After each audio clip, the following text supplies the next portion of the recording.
Hello my friends, it's the Game Boy Geek here. A few years ago, the 7th Continent was a smash hit and it was my game of the year. And now there's a new game from the creators of the 7th Continent on Kickstarter. And it places you in a new unique dark fantasy world whose gameplay is significantly enhanced compared to the 7th Continent. Now if you're not familiar with 7th Continent, it's a solo or cooperative choose your own adventure exploration board game where you choose a character and you begin your adventure and you'll be crafting tools, weapons, and shelter to ensure your survival. Now 7th Citadel is for 1 to 4 players, for ages 14 and up. I'm going to show you how the game works and I'll see you on the other side.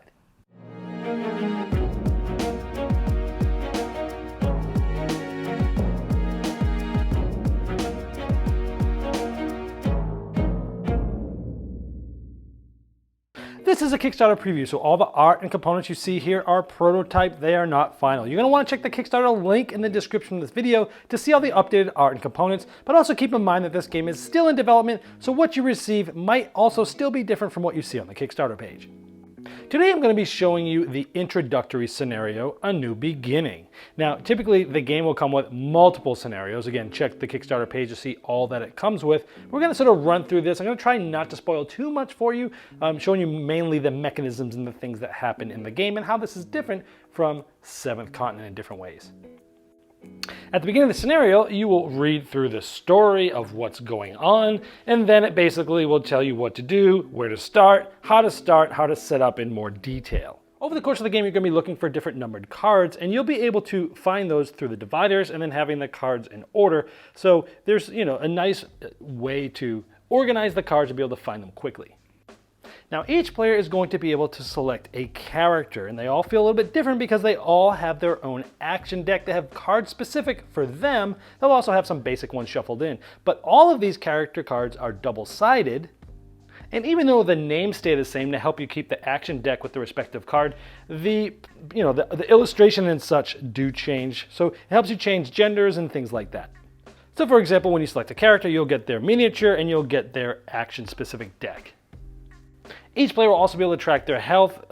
In this scenario, you separate out 30 life points among the players. We're playing 2 players today, so each one gets 15 points. Again, this is prototype. Check the link of the Kickstarter to see how cool the life sort of counters will be.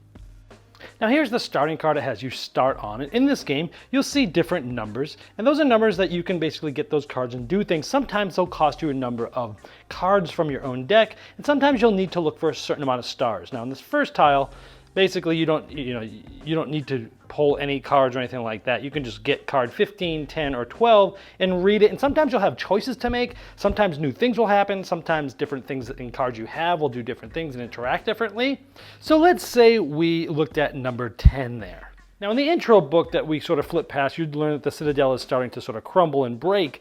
And so you'd have a sort of story here about, another tremor, the stronger this time violently shakes the Citadel, bringing dirt and debris chasing down from the ceiling. The air is thick with dust, but you can make out a body buried under the rubble. Grunting with effort, you manage to pull it free. You recognize Ellen, a talkative but generous girl who has shared your cell for several years. She's unconscious. Her brown, thick hair with blood from nasty gash on her forehead. Bending over, you can hear the faint, regular sound of her breathing. So you flip this over, and then we see the other prisoners fled without a second thought. Will you carry Ellen away to safety or leave to a gruesome fate? So there's a lot of choices you have to make in this game. This one is a strength test, and this is sort of just a basic, easy one where you have to draw 2 or more cards from your action deck, but you don't need any stars. So in other words, you don't need a lot of successes, you just need to take time in order to do so. Because as you draw these cards, you'll be simply drawing them and then discarding them in this case. And the reason why this is important because you have a specific deck here. And once this deck runs out, you must shuffle your discard pile in it, but you need to recover, which means losing 5 health points. And if you ever get down to 0, you're unconscious, there's ways to bring you back, but if all players fall unconscious, well, then the game is over and you've lost. So it's sort of a timer for the game as well. So throughout the game, you're trying to decide when to use your cards and when not to. So if we do, we would have just drawn 2 cards, placed them into our discard pile, and we gently lift her unconscious body and hoist her over your shoulder. She's pretty heavy, and it tells us to take card 11, and notice this one here, we replace this with a yellow card. And this 11 card just gives you more story about putting Ellen over your body, and it's just, it's very cumbersome and such. And then when you put this over, you have unconscious Ellen, and then you must, this is a mandatory thing, you ignore a success obtained during the result step because you're cumbersome. because you're carrying this heavy body with you, and these keywords are actually going to trigger and do different things with other cards and interact differently that way. Now I was sort of zoomed in on this card, but it's actually attached to this one here. And remember, we just got the 11 card, but now we need to replace this with the same numbered card, but a different version, a gold version that you'd get. So this one would actually replace this, and we see what will happen next in this spot. Like a faint glimmer amidst the rubble catches your attention. Immediately after this reveal, we'll take a 49 and a 16 card. Now these are quest cards that help you out. This is Hope. You can return 5 Hope cards to take a 99 card. We'll talk about this later because you won't quite understand what that mechanism is yet. And these are Belonging cards. Belonging cards have cool things. They have keywords where certain decisions you make and certain things on certain cards will have you do things if you have certain keywords. Also, keywords actually helps you with hand limits and how many you can play and things like that. But this is Ellen's necklace. Some other cool things about this is there's some special things like this where if you're basically getting a card that has this logo on it, you'd actually add 7 to that. Meaning, when you come to a card, it might be just a normal card that does something, but if you have the necklace and it has this symbol on it, you'll get a different card, but because you have this, it'll do different things in the game. It's a really interesting way to interweave having items pushing you down different paths in the game. Now there's many other things to explore, but let's just say we moved here. When you move, typically you're just spending a card. And this icon here shows you when you move off this, you have to additionally spend another 1 card. Now that we're here, you'll see that there's different places that we can look at. Let's first look at 18. Now this one attaches, and it's a man that reaches out with a scrawny arm looking at you imploringly. Now this is a strength test. Now in this one, we need to draw 2 or more cards, but we need 3 successes. And this one has this little chain link, which means we can draw more than 2, but we're only going to be able to use 2 cards to try to get 3 stars, which is actually really hard to do. Sometimes you'll find things that will help you out with strength. Now, over the course of the game, there's many different actions of things that you can find and different things like jumping and balance and dodging and eating, drinking, fighting, examining, all these different actions. And you're going to find these throughout the game, and you're also going to find cards that might help you with these different actions at the right time. So let's show you just an easy example where I'm just drawing cards, not getting any help from anybody else that I'm with. We'll show you that in a moment. But let's say we decide to draw 3 cards. Remember, the more cards you draw, the faster you're going to have to recover and lose some hit points. So I drew 3 cards, and we'll put them like this just so you can see them. Now what you do is we're trying to get 3 stars, but I can only use 2 of them in this case because it has that little chain there. So we look at these stars, and we're like, ooh, I have 2, but we need 3 stars. So we can use this card, and we could use this card. Between these 2, we have 3 stars.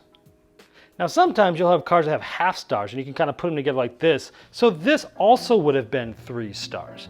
Regardless, if we did, whether we fail or succeed, these will get put into our discard pile right now. And then if you succeed, you'd read this. You somehow managed to have blocks of stone in the man's legs, and you would put a yellow card of this version here. And if it's negative, you'd read what happened negatively. You'd be able to take one of those cards back in your hand, and you take an 001 card, which is probably something bad, but I'm not going to show it to you. I'm also not going to show you this because I don't want to spoil too much. Keeping in mind that the example I showed you was actually really hard to do without spending a lot of cards, but I wanted to show you how that worked.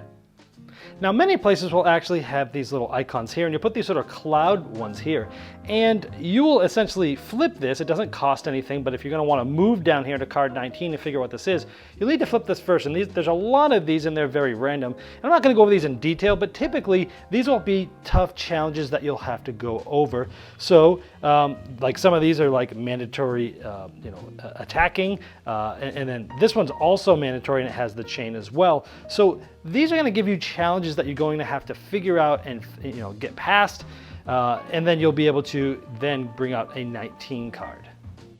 Now there's another type of card I want to show you, but I don't want to show you where it is for spoiler reasons, but there's a monster that we need to fight. Now these are ones that have sort of multiple stages to them. Now what happens here is it's a fight, and it has that little link, which means we can draw 1 or more cards, but we can only use stars off 1 of the cards, and we need to get 3 stars, which is very hard to do in 1 card.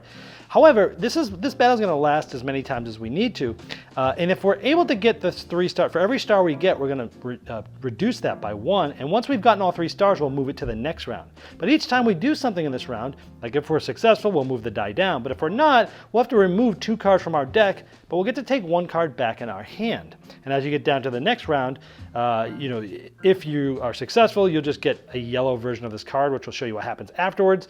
But if you don't defeat them when you're in this round, you'll take 2 damage, but you get to take a card back. So that's sort of how this works. Now, if you're with other characters, you're all considered involved. Only one of them is the active player. But let's say one of the other characters has this card that they want to help me. If they want to spend a card to help me, they have to do what's called block a card. Just take a card from their deck, put it under their character card, essentially blocking that card, making it so they can't get to it. And again, it's also reducing their deck. So if they help you, it's kind of like a little bit of a balance there. But if we're doing this, then if it's a chain like this, usually it's just 1+. This gives us 1 more, but we couldn't use any shields to block any damage. But in this case, now we could draw cards, and instead of it just being one of the cards going to there, we could actually do 2. So maybe we draw these 2 cards, and let's look at what it is. We have 2. Now, normally we would have only been able to look at one of these cards. We could have gotten 2 stars, or 1.5, we would have taken the 2. But because our friend helped us out, we actually get to use 1 more card. So we get to use 2 of these instead of the normal 1. So we actually do get the 3. These would get discarded. This would go in that player's discard pile. And we did get all 3. So this actually would reduce and come down here. And now it's the next player's turn, or whoever we decide, because in this game there's no sort of turn order. Everyone decides who's the active player. But here we have, again, another one card, but we have to get 4 stars, and you're going through this, and most likely you're going to take some damage, because let's say you're just going to use 1 card in this example. You would pull this. Now, this is a lucky card. We have 2 stars. There's only like 1 of these in the deck, so this is a very lucky card, but I'm showing this for an example, that this would bring this down all the way from 4 to 2, because we have reduced it by 2 stars there, and of course we're going to take 2 damage, but we get to take an action card back into our hand. And then now somebody else, or you again, could try to fight this again, but you'd be starting and you only need 2 stars left to defeat them. So that's sort of how these types of things work. I want to show you another new mechanism in this game. Right now we're greeting, and we have this card here, and I'm not going to go through all the details, but essentially you're going to banish this card and read number 10 in a book of dialogues.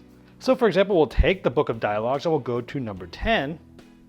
And you stand in the middle of the group to make sure everyone can hear you. Do you want to talk to them authoritatively? I don't plan on dying here. Clear the way so I can get a running start. Diplomatically, don't you think it'd be wise to get out of here before the ceiling comes down on us? Or jokester? None of you has found a ladder by any chance. And then, so depending on the ones that you guys all decide on, you would then go read that one, and different things will happen. So this is a big aspect of sort of the choose your adventure style that now is no longer just on some of the cards that are in the game, but now you have a full book full of these.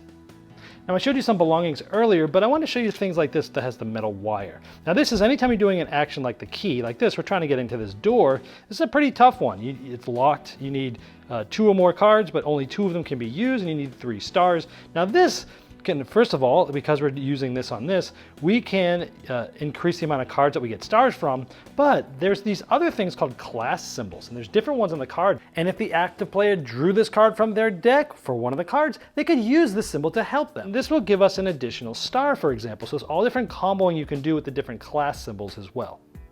Now those are most of the mechanisms of the main game. I haven't gone over all of them, but that's pretty much most of them. I want to show you some of the bigger, larger things that are going on in this game. Like some of the cards and some things that happen in the game might give to you certain things like influence and production and defense, and you put this on your fellowship page. And you now have this book where you name your fellowship. This is, for your whole crew there. And you have defense, production, knowledge, and influence. And you'll be gaining or losing these things through different things that happen in the game. And when you get to certain one of these, you'll be reading these in the dialogue box, which will do different things in your story. Also, certain things in the game, different cards and such, will allow you to check a box on the Destiny page of your Citadel leaflet. And this is cool because you'll start in the middle, and then after every checkbox, you basically can work your way out of there, and each of these give you different bonuses. And there's a summary at the bottom of that page telling you what all those things do. For example, you might get a reflex type skill card. And those are special types of action cards that activate when you draw them from your deck. Like in this case, when you reveal this card, you can draw an additional card. Now again, this is a prototype card. See the Kickstarter link for all the updated art and components. Also, over the course of the game, you'll be able to get advanced type action cards. And as you can see, they do more involved things. And these are the types of spaces that give you those advanced skills. Now, when you get to spaces like this, you get to increase either your defense, production, knowledge, or influence that we showed you earlier, like +4, +2, or +1 on that, that tracker, the leaflet that we showed you. Sometimes you'll be able to just take a card of a specific number from the adventure deck and read it. Different things will happen. Now these ones are cool. These ones allow you to start to build buildings. And there's all sorts of different buildings that you can build. And each time you get a build symbol, you make a check mark. Once all of them are done on that specific building, you've built it and you can do what it says, like take all 234 cards, choose one and return the others. Or you build an outer wall and get 5 of the defense. So there's lots of different choices and paths to go down for a longer story arc in the game. Now there's this big large map, and over the course of the game you're going to find these cards that are going to help you learn about how the map has changed since your very outdated map was drawn, and you'll update it accordingly. And if on this Destiny map you go on any of these with this icon, you're able to look at the number corresponding down from here or over from here, and you're able to get those cards and change the world map. The last little thing I'll show you about are the side quests. There's some cards that have keyword quest on them that require you to reach a certain goal, like killing X things, X creatures, things like that. And this will help you write the title and track that goal as you do the side quests. So as you finish that, you'll know basically when to finish that side quest and get the reward. Well, there you have the 7th Citadel, and as I showed in the overview, it shares many of the characteristics of the 7th continent, but has some new gameplay elements as well. Now, if you want to see all the updated art and components and all the pledge levels available, you can click the link below me in the description of this video, and it will take you directly to the Kickstarter project page, and I'm sure that they would love your support.